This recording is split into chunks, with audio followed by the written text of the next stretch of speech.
Hey friends, we're gonna be finishing the book, The Case of the Disappearing Dinosaur today. So let's pick up from where we left off yesterday. Chapter 8, The Magic Show.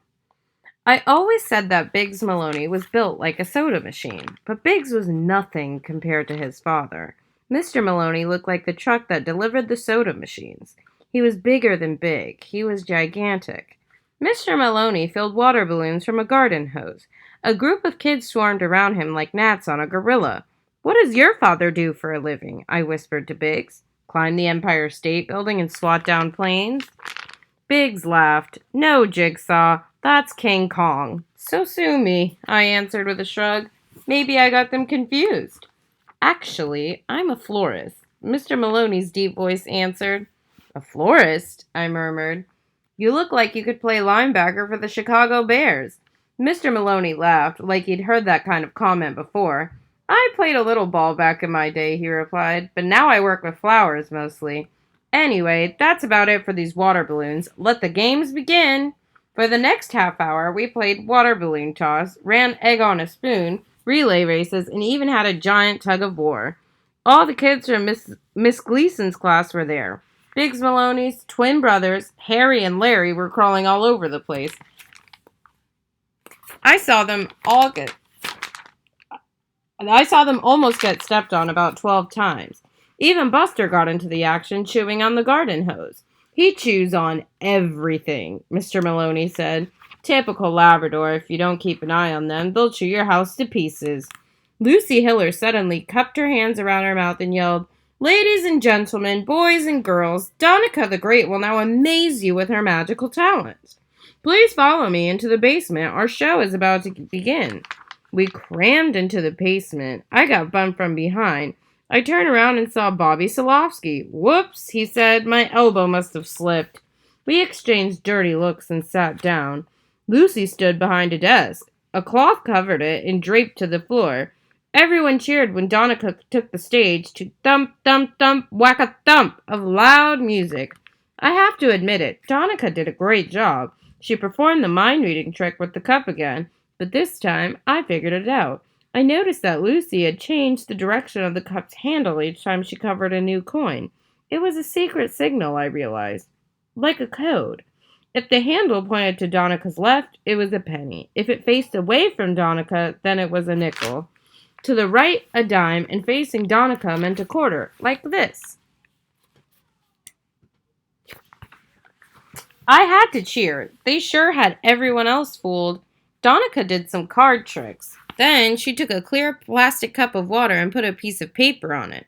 Then she turned it upside down and the water didn't spill out.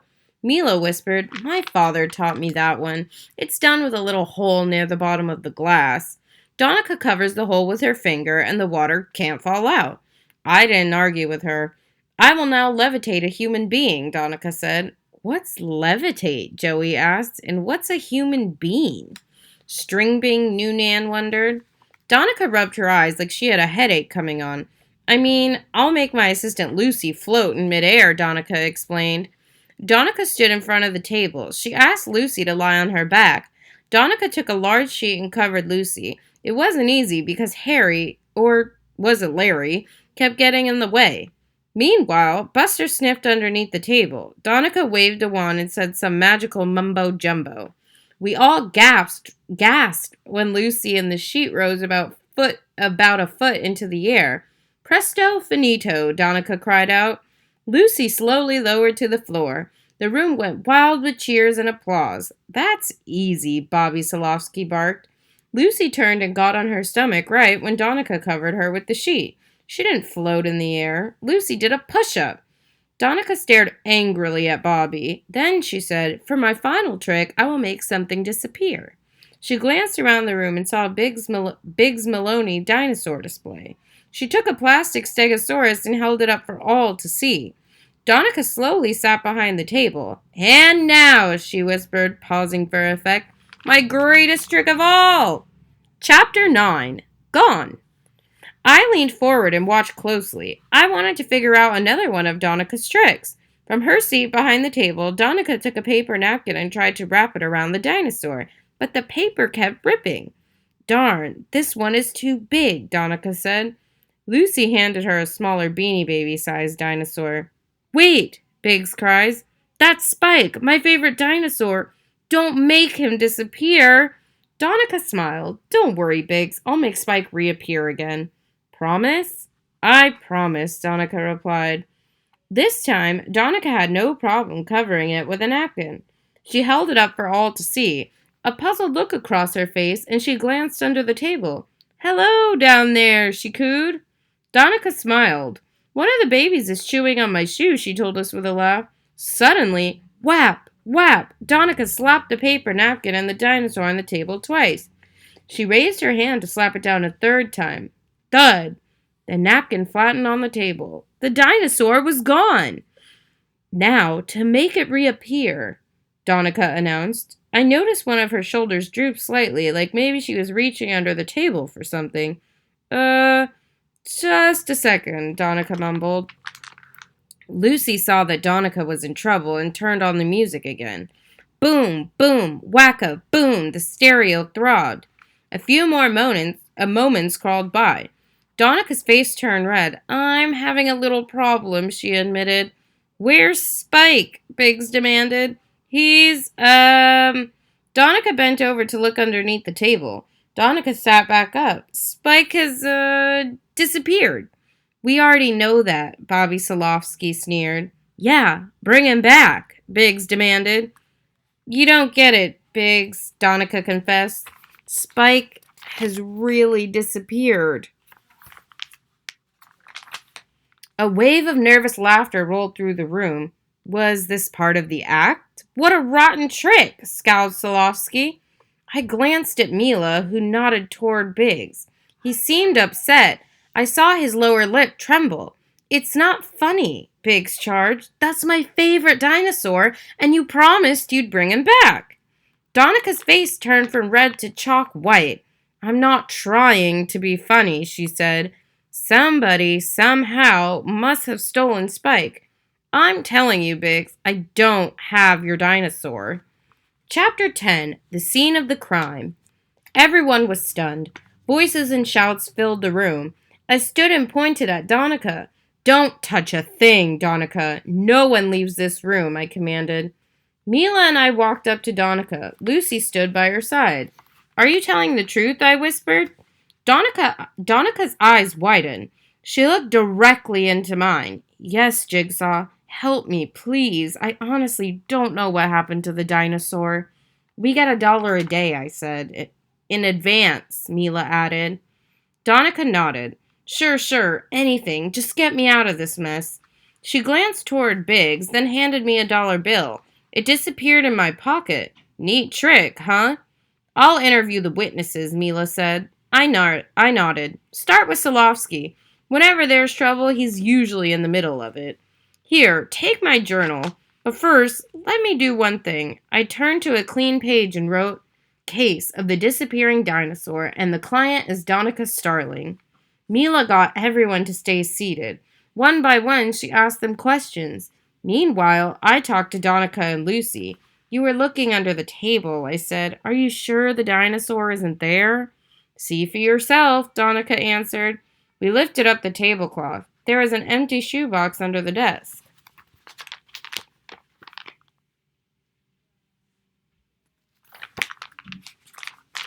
It was padded with a soft cloth and not much else. Besides Buster, of course, who was busily chewing on a desk leg. Tell me exactly how this trick was supposed to work, I asked Donica. No way, Lucy protested. A magician never reveals her secrets. I crossed my arms. Get real, Lucy, I said. We have to solve this mystery. I need to know all the facts. Lucy locked eyes with Donica. Together, in silence, they seemed to decide something. It's like this, Donica began. The trick was simple. Actually, it began when Donica sat behind the desk. When she folded the napkin over the dinosaur, Donica made sure to leave the bottom uncovered. Then she let the dinosaur slip into her lap. The trick was that the paper napkin still kept the shape of the dinosaur. No one noticed that it was missing. When you slapped it against the table, it made a noise. Even though the napkin was empty, I noted. Donica reached under and whap, whap, knocked against the bottom of the table. She said, "The third time, I just flattened the napkin." "Got it," I said. "So you're saying the dinosaur should still be on your lap?" Lucy shook her head. "No, Donica is supposed to take it and stuff it into the box." "I did stuff it into the box," Donica claimed. "That's what's so weird." I looked down at Buster, and still chewing at the table, I lifted my baseball cap and scratched the back of my neck. "Did you eat it, Buster?" I asked. Buster didn't answer. "Great," I mumbled. "What every detective loves. We've got one witness, and he ain't talking." Chapter 11, A Surprise Ending.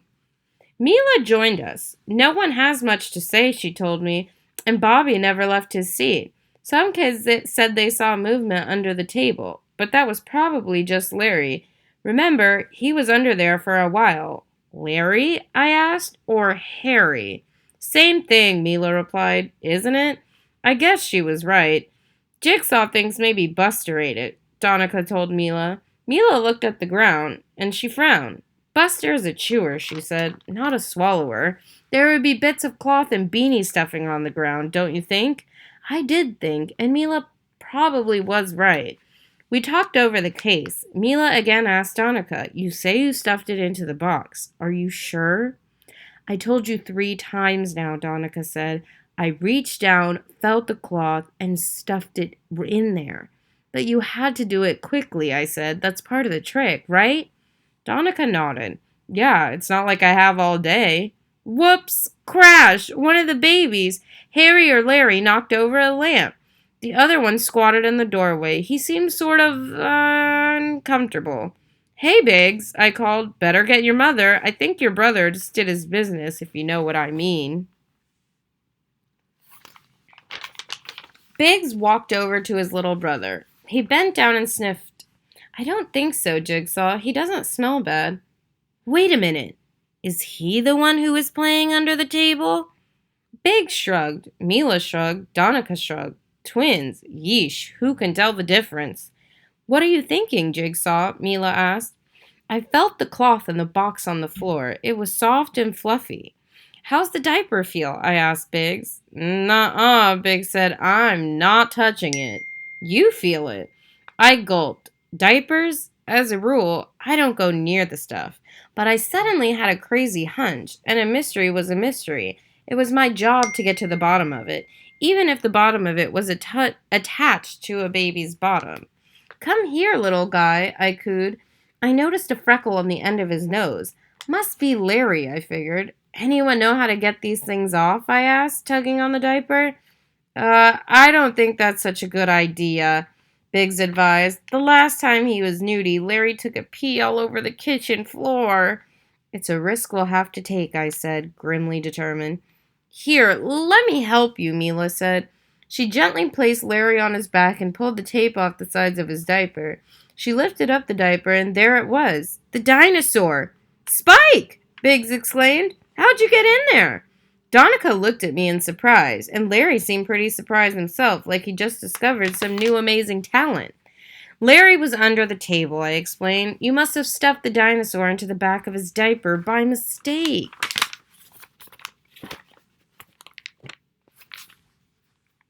We all got a good laugh out of that one. Suddenly, the lights dimmed. A glow came back from the top of the stairs. Creak, creak. Heavy footfalls made the stairs groan. It was Mr. and Mrs. Maloney carrying a cake with candles. The cake from Grandma's bakery from a case we solved only yesterday. We sang to Biggs. "Happy birthday to you. Happy birthday to you. You look like a monkey. And you act like one too." And that was the end of that. Another case solved. Didn't take magic, just a spike-tailed dinosaur that didn't feel too comfortable in someone's diaper. I guess it all started with a good guy named Joey Pignato, an honest guy who found some money. All he wanted to do was the right thing. Mila suddenly burst out laughing. "What's so funny?" I asked. "Oh, I was just thinking about the look on little Larry's face when we found that dinosaur in his diaper. He was stunned. It's like he was sort of proud, like he did it all by himself." Well, I've heard of the goose that laid golden eggs, I said. Maybe Larry thinks he's the baby, or who lays beanie babies. Or was that Harry? Asked Donica. Whatever, Mila and I chimed back. The end. I hope you guys enjoyed the story, and there will be more stories to come.